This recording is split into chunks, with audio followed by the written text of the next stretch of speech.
Bangalore, India is a city exploding with technology, but it still struggles with extreme poverty as well. It's called the Silicon Valley of India because of all of its technology growth. But the future of its children may depend on the kindness of a woman from the Bay Area. NBC 11's business and tech reporter Scott Budman takes us back to Bangalore for her story. You don't have to go far in Bangalore.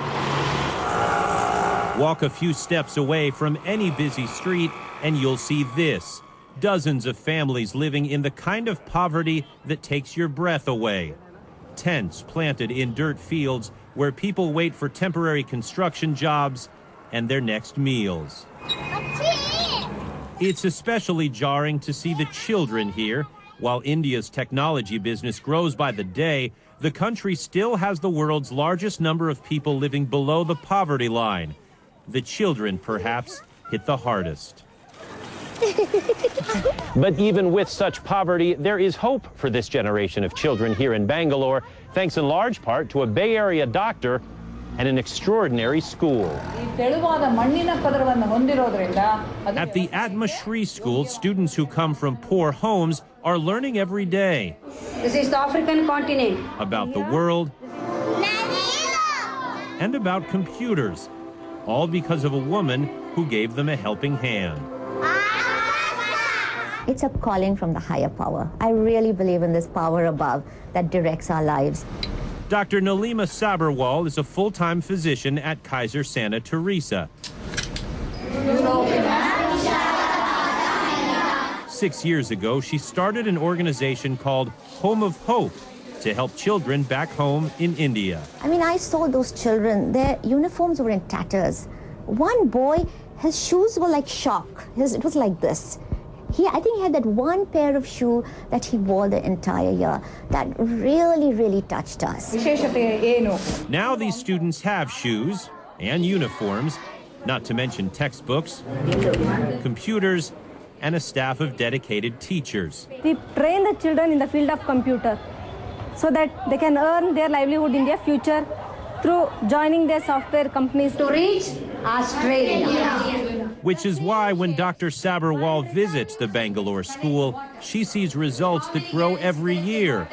They have the shine in their eyes. It's like the zest for knowledge. So I go there and actually get motivated and come back and want to do more. In the southern part of Africa also. Giving children skills, hope, and a better chance to succeed in the future. And these children would have been forgotten beggars in the streets of India. But our goal is to make these children self-sufficient, self-productive, self-sustaining citizens of tomorrow so that they can live a life of dignity. Dr. Sabharwal's organization Home of Hope also sponsors several orphanages in India.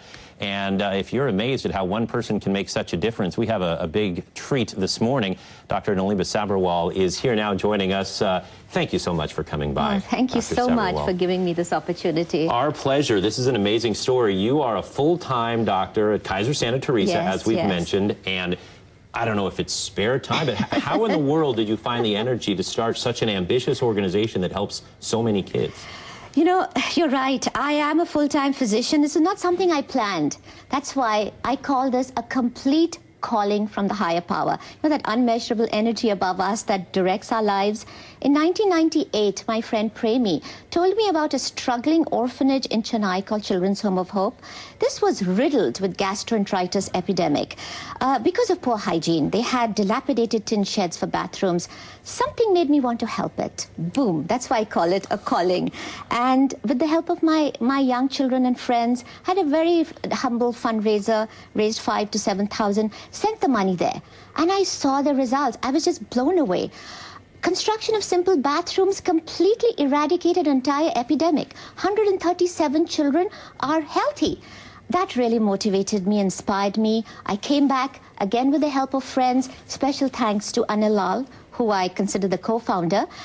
We got a tax ID number, and in 1999, Home of Hope, also called HOH Inc., we became official. I'm not alone now. We have a dynamic board of 10 board members, 12 committee members. We have 11 projects all over India, touching the lives of 1,500 children. And you see some of these children here, and this was amazing, being able to see their faces and being able to see some of the progress, and like you said, being able to see where they come from. I know that India is very special to you and close to your heart, but I also know that HOH hopes to broaden things even here to America. Tell me about those plans. Yes. Children are universal. And right now, the funds that we make go very far in India because the money gets multiplied tenfold. Our dream is, once we get the donors, I hope somebody's listening, once we get the big donors, we will do a project in the US. That's our dream, because our formula is working. Our formula is very simple, hands-on, transparent. We have a bare bones overhead, and our success stories are miracles.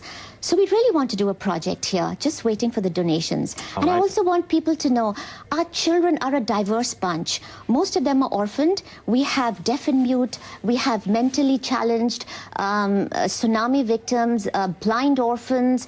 Name it, we have it all. We have street girls who are child prostitutes. All these children, they want help, they want hope. And our dream is to make them self-sufficient citizens of tomorrow. Well, Dr. Sabharwal, thank you so much for taking the time, and thank you so much for helping us. Oh, thank you so much for giving me this opportunity. Well, thank you. And if you'd like an opportunity out there to help, you can go to our website, NBC11.com. We will be able to link you to the Home of Hope website. Also, tonight at 5, we'll take a look at Bangalore's future and shows you the role the Bay Area is playing in that as well. Thanks so much for stopping by. Thank you so much. All right, Brent, back to you. Appreciate it. Thanks a lot, Scott. And we also want to point out that you can find Scott's entire series on NBC11.com. You can go there for the very top of the homepage. From there, you click on From Bangalore to the Bay. You'll find the stories, the videos. You got an extra slideshow there, and Scott's travel blog as well. All of that and more on NBC11.com. It's a fascinating series. We've enjoyed it. And, of course, we appreciate the guests who have come by, too, to share a little bit more insight. Again, check out more at NBC11.com.